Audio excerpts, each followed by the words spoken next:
راہ زندگی، راہ زندگی، راہ زندگی، راہ زندگی، راہ زندگی، راہ زندگی۔ زندگی کے نشیب و فراز میں محبت کے احساس سے تازہ دم ہونے کے لیے پروگرام سنیے راہ زندگی۔ آپ ہی کے اپنے پروگرام راہ زندگی کو لے کر حاضر ہے عادل مشتاق اور شزرا ایمان۔ ہم دونوں کی جانب سے اور راہ زندگی کی پوری ٹیم کی جانب سے آپ سبھی سننے والوں کو بہت بہت سلام۔ سامعین، امید کرتے ہیں کہ آپ لوگ محفوظ ہوں گے اور دعائیں ہماری آپ کے ساتھ ہیں، پورے ملک کے ساتھ ہیں۔ ہم مسلسل تمام ملک میں جو تباہی اور ایک طرح سے سیلاب کی وجہ سے صورتحال بنی ہے اس کے لیے دعا کر رہے ہیں، اور ہمارا ایمان ہے کہ خداوند تعالیٰ ضرور جلد از جلد ہمیں بحالی کی طرف لے کر جائے گا۔ لیکن شزرا، ساتھ میں دیکھ کر افسردہ بھی ہوا، دکھی بھی ہوا، یہ دیکھ کر بہت سی ویڈیوز آپ کی نظروں سے بھی گزری ہوں گی کہ آپ نے دیکھا ہوگا کہ دریاؤں میں جب بہت سا مال مویشی بہہ کر آ گیا تو بہت سے لوگ بجائے کہ اپنی جان بچانے اور لوگوں کو بچانے میں مصروف ہوتے، وہ اس مال کی لوٹ کھسوٹ میں مصروف رہے، اور بہت سے لوگ ایسے تھے جو دیکھے جا رہے تھے اور بتا رہے تھے کہ اپنے دوستوں کو کہ میرے پاس 10 ہو گئی ہیں، میرے پاس 15 ہو گئی ہیں، تو کروڑوں کا جو ایک طرح سے مال وہ جمع کر رہے تھے۔ تو میں یہ سوچ رہا تھا کہ جہاں پر یہ ایک طرح سے آفت ہے، ایک سیلاب ہے، وہاں پر یہ خداوند تعالیٰ نے ہمارے ایمان کی، ہمارے مزاج کی، ہمارے رویے کی آزمائش بھی رکھی ہے کہ جائز اور ناجائز کی پہچان بھی کریں۔ ہو سکتا ہے کہ وہ ہمارے لیے خدا تعالیٰ نے ایک امتحان بھی رکھا ہے کہ جو کچھ مجھے ابھی مل رہا ہے کیا میں واپس لوٹانے کے لیے تیار ہوں؟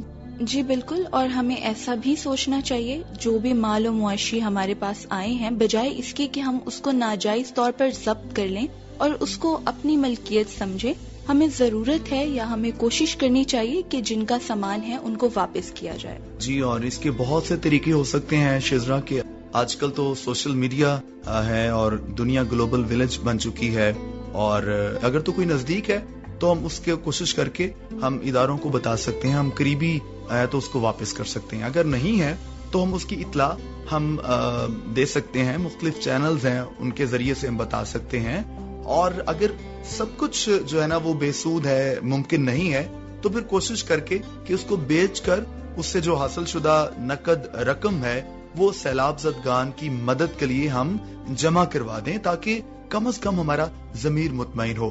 تو ضمیر کے تعلق سے آگے بھی ہم بات کریں گے، لیکن ابھی ہم سنیں گے یہاں پر تلاوت کلام مقدس۔ آئیے مل کر سنتے ہیں۔ پس اب اے بادشاہو دانش مند بنو، اے زمین کے عدالت کرنے والو تربیت پاؤ، ڈرتے ہوئے خداوند کی عبادت کرو، کانپتے ہوئے خوشی مناؤ، بیٹے کو چومو، ایسا نہ ہو کہ وہ قہر میں آئے اور تم راستہ میں ہلاک ہو جاؤ، کیونکہ اس کا غضب جلد بھڑکنے کو ہے۔ مبارک ہیں وہ سب جن کا توکل اس پر ہے۔ تو یہ بہت ہی خوبصورت اقتباس خداوند کے پاک کلام میں سے حکمرانوں کے لیے بھی اور عام انسانوں کے لیے بھی، کہ دانش مندی کا جو تقاضا ہے وہ یہی ہے کہ ہم خداوند تعالیٰ پر توکل کریں، اور جو شخص خداوند تعالیٰ پر توکل کرتا ہے اس کا جو ایک ریوارڈ ہے، جو سب سے بڑی بات ہے کہ خدا کی نظر میں انسان مبارک ہو جائے، بلیسڈ، اور بڑی بات ہے۔ خدا کرے کہ ہم ہمیشہ اسی پر تکیہ کریں، اس پر توکل کریں، اور ہر بات میں ہم اس کو اولین ترجیح دیں۔ اور ابھی جناب پتہ سن لیجئے۔ سامعین، خط لکھنے کے لیے ہمارا پتہ: پروگرام راہ زندگی، پی او باکس نمبر 117، فیصل آباد، پاکستان۔ ہمیں فون کال یا SMS کرنے کے لیے ہمارا نمبر 0316747765 پر رابطہ کریں۔ اس کے علاوہ ہمارا فیس بک اکاؤنٹ PCRM فیصل آباد اور یوٹیوب چینل PCRM TV کو لائک کریں، شیئر کریں اور سبسکرائب کریں۔ تو کوئی بھی ذریعہ استعمال کریں، آپ ہمیں ضرور خط لکھیں، اور جناب آپ کے خطوط ہماری جو ہے وہ حوصلہ افزائی ہے۔ جاوید عنایت، آپ کا خط برطانیہ سے ہمیں موصول ہوتا ہے اور آپ نے میزبانوں کو سراہا اور اسی طور پر آپ نے تمام پروگرام کو پسند کیا اور ساری ٹیم کو آپ نے مبارکباد پیش کی ہے۔ بہت شکریہ۔ آپ کو دوستوں کے خطوط بھی بہت اچھے لگتے ہیں۔ بہت شکریہ جی آپ کی محبت کا کہ آپ پروگرام سے اس طور پر اور اس قدر جو ہے وہ منسوب ہیں۔ آپ نے اپنے آپ کو اس طور پہ جوڑا ہے اور واقعی یہ فیملی کی طرح بن چکے ہیں۔ ذیشان سیف الملوک ہمارے بڑے پیارے بھائی ہیں، آپ نے بھی خط لکھا ہے، بہت شکریہ۔ اسی طور پر میں شکریہ ادا کرتا ہوں ٹکا خان صاحب کا جو جنگ سے ہیں، آپ نے بھی اسی طور پر اپنی محبت کا اظہار کیا ہے، اور ہمیں حافظ نعیم احمد اور مدنی محمود آپ نے بھی خط لکھا اور آپ نے بھی پروگرام کو پسند کیا، بہت بہت شکریہ آپ کا۔ اس کے علاوہ RJ صفدر شاہ ہیں جو لکھتے ہیں عمدہ اور لاجواب پروگرام راہ زندگی میں روزانہ سنتا ہوں اور سن کر دلی تسلی ملتی ہے۔ اس کے علاوہ ہمارے پاس ناموں کی فہرست ہے جو پروگرام راہ زندگی کو لائک کرتے ہیں، جن میں محمد حافظ انجم، غلام رسول سیالوی، عبدالغفور کیسر، رشید ناز، حافظ نعیم احمد، RJ صفدر شاہ، محمد حفیظ انجم، جاوید عنایت، ساجد احمد، حق نواز تگر، پرنس افضل شاہین صاحب، رزاق شاہد صاحب، مہر غلام شبیر صاحب، اور اس کے علاوہ رشید ناز صاحب ہیں۔ بہت شکریہ۔ میں شکریہ ادا کرنا چاہوں گا سہیل بھائی آپ کا۔ سہیل کا تعلق لاہور سے ہے، باقاعدہ ہمارا پروگرام سنتے ہیں، بہت شکریہ جناب آپ کا، آپ کے پورے خاندان کا۔ ابھی ہم اس سلسلے کو یہیں پر سمیٹیں گے اور آگے بڑھیں گے، آپ کو سنوائیں گے معلومات کے رنگ، اور آئیے پھر مل کر سنتے ہیں اور جانتے ہیں کہ آج کیا معلومات وصول کریں گے۔ سلسلہ معلومات کے رنگ میں صبا نصیب آپ کی خدمت میں حاضر ہے۔ آج ہم بات کریں گے ریڈار کی ایجاد کے بارے میں۔ سامعین، ریڈار ایک طرح کی ریڈیو سرچ لائٹ ہے جو کسی بھی چیز کو سینکڑوں کلومیٹر کی دوری کے علاوہ اندھیرے اور سخت دھند میں بھی تلاش کر لیتا ہے۔ اور اگر ہم اس کے نام کی بات کریں تو اسے یہ نام ریڈیو ڈیٹیکشن اینڈ رینجنگ سے ملا ہے۔ ریڈار ایک ایسا نظام ہے جو مقناطیسی لہروں کو استعمال کرتے ہوئے متحرک اور ساکن اجسام مثلاً ہوائی، بحری اور گاڑیوں وغیرہ کی حد، سمت اور رفتار کی شناخت کرتا ہے، جس کے ذریعے سے فضا میں حرکت کرتی ہوئی کسی چیز کی رفتار اور سمت کا تعین کرنے کے لیے ان موجوں میں یعنی برقی لہروں کو ایک خاص قسم کے اینٹینا سے نشر کیا جاتا ہے۔ سامعین، ریڈار کی تاریخ کا آغاز 19ویں صدی کے آخر میں ہینری ہرٹز کے تجربات سے ہوا کہ کیسے ریڈیو لہریں دھاتی اشیاء سے منعکس ہوتی ہیں، جسے جیمز کلرک میکسویل کے برقی مقناطیسیت پر بنیادی کام سے اخذ کیا گیا تھا، جبکہ sir Robert Alexander واسٹن what Scottish ماہر طبیعیات کو انگلینڈ میں ریڈار کی ترقی کا سہرا دیا جاتا ہے، کیونکہ 1915 سے 1952 تک وہ متعدد سرکاری عہدوں پر فائز رہے۔ انہوں نے اپنی تحقیق کا آغاز ایک ماہر موسمیات کے طور پر کیا، جس کا بنیادی کام طوفانوں کا پتہ لگانے کے آلات کو متعارف کروانا تھا۔ لیکن فروری 1935 کے اوائل میں انگلینڈ کی نیشنل فزیکل لیبارٹری کے ریڈیو ڈپارٹمنٹ کی سربراہی کرتے ہوئے، جس میں انہوں نے بتایا کہ ہوائی جہاز کا پتہ لگانے کے لیے ریڈیو لہروں کو کس طرح استعمال کیا جاتا ہے۔ لیکن ستمبر 1938 میں پہلے چین ہوم ریڈار نے 24 گھنٹے ڈیوٹی شروع کی۔ ایک سال بعد جب دوسری جنگ عظیم شروع ہوئی، تب تک برطانیہ کا دفاع کرنے والے 18 ریڈار تھے۔ یہ تعداد 1945 میں جنگ ختم ہونے سے پہلے 53 تک پہنچ گئی۔ سامعین، ریڈار پر شدید ترقیاتی کام 1930 کی دہائی میں شروع ہوا، لیکن ریڈار کے بنیادی خیال کی ابتدا 1880 کی دہائی میں جرمن ماہر طبیعیات ہینری ہرٹز کے برقی مقناطیسی تابکاری کے کلاسیکی تجربات سے ہوئی۔ ہرٹز اسکاٹش ماہر طبیعیات جیمز کلرک میکسویل کے تجرباتی طور پر پہلے نظریاتی کام کی تصدیق کرنے کے لیے نکلا۔ میکسویل نے برقی مقناطیسی میدان کی عمومی مساواتیں واضح کی، اس بات کا تعین کرتے ہوئے کہ روشنی اور ریڈیو لہریں دونوں برقی مقناطیسی لہروں کی مثالیں ہیں جو ایک ہی بنیادی قوانین کے تحت چلتی ہیں، لیکن وسیع پیمانے پر تعداد مختلف رکھتی ہیں۔ میکسویل کے کام نے یہ نتیجہ اخذ کیا کہ ریڈیو لہریں دھاتی اشیاء سے منعکس ہو سکتی ہیں اور ڈائی الیکٹرک میڈیم سے ریفلیکٹ بھی ہو سکتی ہیں، بالکل اسی طرح جیسے ہلکی لہریں ہو سکتی ہیں۔ عملی دلچسپی کے اہداف کا پتہ لگانے کی بنیاد کے طور پر ہرٹز کے کام کی ممکنہ افادیت میں اس وقت کسی کا دھیان نہیں گیا۔ 1904 میں ہرٹز کے دکھائے گئے اصولوں پر مبنی ایک رکاوٹ پکڑنے والے اور جہاز کے نیویگیشن ڈیوائس کے لیے پیٹنٹ کئی ممالک میں ایک جرمن انجینئر کرسچین ہیلسمیر کو جاری کیا گیا۔ 1904 میں ہرٹز کے دکھائے گئے اصولوں پر مبنی ایک رکاوٹ پکڑنے والے اور جہاز کے نیویگیشن ڈیوائس کے لیے پیٹنٹ کئی ممالک میں ایک جرمن انجینئر کرسچین ہیلسمیر کو جاری کیا گیا۔ ہیلسمیر نے اپنی ایجاد بنائی اور جرمن بحریہ کے سامنے اس کا مظاہرہ کیا، لیکن کوئی دلچسپی پیدا کرنے میں ناکام رہا۔ 1930 کی دہائی کے اوائل تک ریڈار کی کوئی معاشی، سماجی یا فوجی ضرورت نہیں تھی۔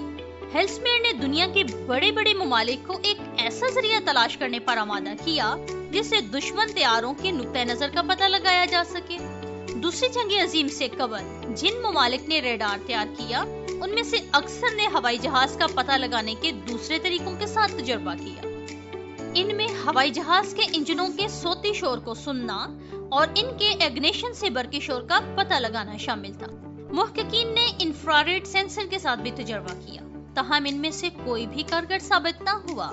1930 کی دہائی کے دوران ہوائی جہاز کی کھوج کے لیے ریڈیو کی بازگشت کو استعمال کرنے کی کوششیں آزادانہ طور پر اور تقریباً بیک وقت 8 ممالک میں شروع کی گئیں جو موجودہ فوجی صورتحال سے متعلق تھے اور جن کے پاس ریڈیو ٹیکنالوجی کا عملی تجربہ بھی تھا۔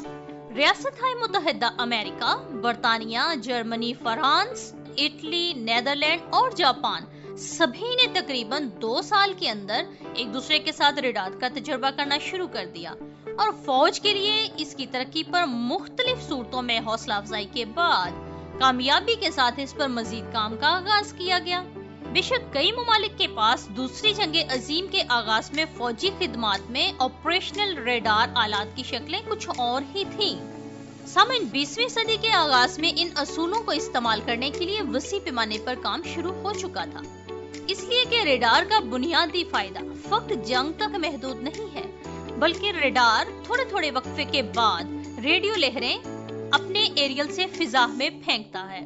جب یہ لہریں کسی چیز سے ٹکراتی ہیں تو واپس ریڈار کی طرف پلٹ کر آتی ہیں اور ان لہروں کو ریڈیو ریسیور پکڑ کر یہ اندازہ لگاتا ہے کہ نشان کتنا دور ہے۔ ریڈیو لہروں کی رفتار 3 کلومیٹر فی سیکنڈ ہوتی ہے۔ اسی طرح ریڈار کی سمت سے یہ اندازہ بھی لگایا جا سکتا ہے کہ نشانی کی سمت کیا ہے۔ بحری جہازوں، بندرگاہوں اور خطرناک چیزوں جیسا کہ برفانی چٹانوں کو دیکھنے کے لیے ریڈار کا استعمال کیا جاتا ہے۔ ہوائی جہاز بھی ریڈار کا استعمال کچھ ایسے ہی کاموں کے لیے کرتے ہیں۔ ایئرپورٹ پر ریڈار کا استعمال جہازوں کو آپس میں ٹکرانے سے بچانے کے لیے ہوتا ہے۔ محکمہ موسمیات ریڈار کے ذریعے موسم میں تبدیلی کا اندازہ لگاتا ہے۔ ریڈار کے ذریعے مصنوعی سیاروں اور خلائی جہازوں کی جگہ کا تعین بھی کیا جاتا ہے۔ امید کرتے ہیں کہ آج کا سلسلہ آپ کے لیے معلوماتی ثابت ہوگا۔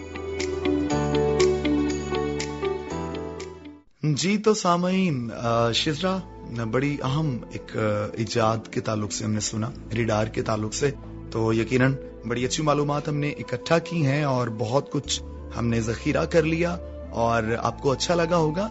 اور بات ہم کر رہے تھے آج آغاز میں کہ ہمیں جائز اور ناجائز، یہ خداوند تعالیٰ نے جو ہمیں ضمیر عطا کیا ہے ویسے تو یہ بتاتا ہے، اور دنیا میں کوئی بھی ایسا انسان نہیں ہے جس کو خدا تعالیٰ نے یہ تمیز نہ بخشی ہو۔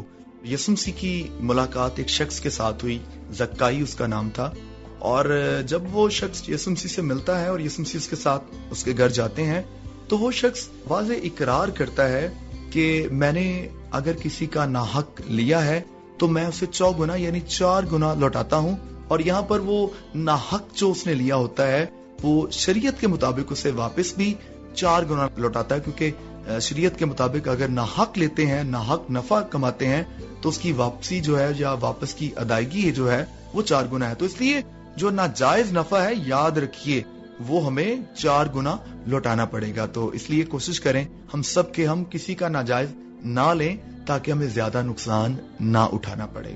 اور میں ایک دوست کی جو مجھے بات سنائی ہوئی میں آپ کو دہراتا ہوں کہ انہوں نے بتایا کہ انہوں نے ویڈیو دیکھی اور اس ویڈیو میں ایک شخص جو ہے وہ باہر کے کسی ملک میں دودھ لینے جاتا ہے اور وہاں پر کوئی دکاندار بیٹھا نہیں ہے. بس وہاں پر آپ نے جانا ہے, 1 لیٹر کا پیمانہ ہے تو وہ لگا ہوا ہے, آپ نے اس کو بھرنا ہے جتنی آپ کی ضرورت ہے. 1 کلو ہے, 2 کلو ہے, 3 کلو ہے, جتنا بھی آپ کو چاہیے آپ اس کو ڈالیں گے اور اس کے مطابق آپ اتنے پیسے وہاں پر رکھائیں گے. اور اسی طور پر جو دودھ ہے اس میں کسی بھی طرح کی کوئی ملاوٹ نہیں ہے اور نہ ہی اس کو صفائیاں دینے کی ضرورت پڑ رہی ہے دکاندار کو کہ یہ آپ لو, یہ لو, اس میں اتنا خالص من ہے. تو سوال اس نے آخر میں جو چھوڑا وہ واقعی ہم سب بھی اپنے آپ سے پوچھ سکتے ہیں کہ کون سی ایسی وجہ ہوگی کہ جو لینے والے نے اور وہ بیچنے والے نے اتنا اعتماد کیا. بیچنے والے کو اعتماد ہے کہ جو چیز میں نے رکھ دی ہے اگر کوئی یہاں پر خریدنے آئے گا کسی بھی طور پر بے ایمانی نہیں کرے گا. تو بات یہ ہے کہ اگر میں شیزا سوچ رہا تھا اس ویڈیو کی بابت جب انہوں نے بتایا کہ اگر ہم دوسروں کو کہتے ہیں کہ فلاں بڑی ہیرا پھیری کرتا ہے, فلاں کاروبار بڑا ہیرا پھیری کے ساتھ چل رہا ہے, تو اگر کوئی شخص ہم پہ اعتماد کرے اتنا تو ہماری کیا حالت ہوگی, ہم کیا کریں گے کہ دوسروں کو ہی ہم کہتے ہیں. اگر ایسی صورتحال میرے اور آپ کے پاس ہو کیا ہم بھی اتنی ایمانداری سے چیز اٹھائیں گے, تولیں گے اور پھر اس کو اتنے ہی پیسے ادا کر کے آئیں گے؟ تو یہ بھی ساری چیزیں ہیں. خیر ابھی ہم آگے بڑھیں گے اور یہاں پر وقت ہوا چاہتا ہے آپ بیتی کا, آئیے مل کر سنتے ہیں. میرا نام ثنا ہے. آج میں آپ کے ساتھ آپ بیتی شیئر کروں گی جو بچپن میں میرے ساتھ واقع ہوئی. سردیوں کی شام تھی اور ہم لوگ گاؤں میں تھے اور اپنے ساتھیوں کے ساتھ ہم سب آگ تاپ رہے تھے. ہم اکٹھے بیٹھے ہوئے تھے اور اس وقت بہت بڑا گاؤں میں ایک توا ہوتا ہے جس کے اوپر ایک ہی وقت میں 5-6 روٹیاں پک سکتی ہیں. وہ کمرے میں رکھی ہوئی تھی اور ہم سب لوگ آگ تاپ رہے تھے. میری کزن اس وقت چائے کے رس کے لیے لڑ رہی تھی. وہ کہہ رہی تھی کہ مجھے 2 نہیں بلکہ 4 چاہیے اور وہ بیڈ کے اوپر چائے اور رس پڑے ہوئے تھے. میں جیسے ہی رس لینے کے لیے بیڈ کی طرف جھکی اس نے مجھے آگ میں دھکا دے دیا. میں آگ میں گر گئی اور وہ آگ جو تھی میری گردن پہ لپٹ گئی. کوئلہ میری گردن کے ساتھ ہی چپک گیا اور سکن کے اندر چلا گیا. مجھے فوراً بر وقت ڈاکٹر کے پاس لے جایا گیا. ڈاکٹر نے کچھ میڈیسن کھانے کے لیے دی اور کھوپرے کا تیل گردن پہ لگانے کے لیے دیا تاکہ سکن نرم رہے اور وقت کے ساتھ ساتھ مجھے آرام ملا. میں یہ سوچتی ہوں کہ اس وقت ہمارے پاس اگر کوئی بڑا ہوتا تو ہمارے ساتھ یہ واقعہ نہ پیش آتا, نہ ہماری لڑائی ہوتی اور نہ ہی میں آگ میں گر پاتی. سن رہے تھے ہم آپ بیتی اور واقعی جو بڑوں کی موجودگی ہے ہمارے درمیان وہ ایک بڑی موثر ہے. بہت سی باتیں جن کا ہمیں نہیں پتا ہوتا, جو ہمارے تجربات کا حصہ نہیں ہوتی, وہ ہمیں بڑے بتاتے ہیں. اور شزرا زندگی میں ہمیں ہمیشہ بڑوں کی رہنمائی ملتی رہتی ہے. تو اس لیے جب بھی اگر وہ موجود نہ ہو تو ہمیں احساس ہوتا ہے کہ واقعی کتنا یہ ایک خلا ہوتا ہے اور کس طور پر ہمارے سے پھر وہ کوتاہیاں ہوتی ہیں. تو جن کے بڑے موجود ہیں ان کو ضرور اس بات کے لیے شکر ادا کرنا چاہیے. اور آخر میں اس سے پہلے کہ ہم دعا کریں ضرور ہمیں یاد رکھنا ہے کہ جائز کیا ہے, ناجائز کیا ہے. اور کبھی بھی ہم یہ نہ سوچیں کہ جو ناجائز طور پر ہم کماتے ہیں ہمیں کوئی پتہ نہیں ہے کہ اس کا انجام کیا ہوگا. اور جو انجام خدا کا کلام بتاتا ہے, خدا ہمیں بتاتا ہے, اس کو ہمیں ضرور یاد رکھنا چاہیے. اور شزرا آپ اس کے تعلق سے کچھ کہنا چاہیں گی؟ جی بالکل, آپ صحیح فرما رہے ہیں. اور اب ہمیں آخر پہ ضرورت ہے کہ ہم جائز اور ناجائز کی تمیز کر سکیں. ہم کس چیز کو چنتے ہیں یہ ہم پر ہے. بالکل. تو آئیے پھر ابھی ہم اپنے سروں کو جھکائیں اور دعا کریں اور توفیق مانگیں کہ اگر کوئی ایسی آزمائش میں ہم ہیں تو ہمیں بھی خدا توفیق دے کہ ہم دیانتداری سے جس کی جو چیز ہمیں ملی ہے ہم اس کو واپس لوٹانے کے لیے کوشش کریں.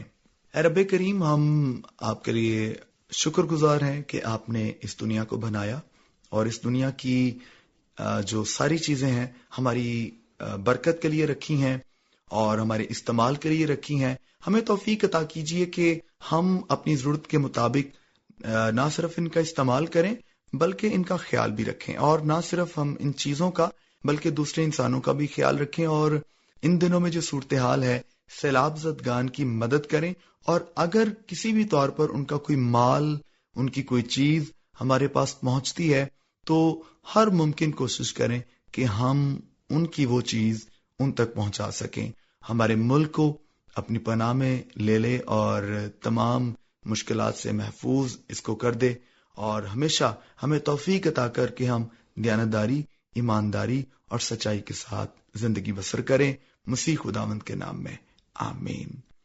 تو اسی بات کے ساتھ اپنے میزبان عادل مشتاق کو اور شزرا ایمان کو دیجیے اجازت۔ خدا حافظ۔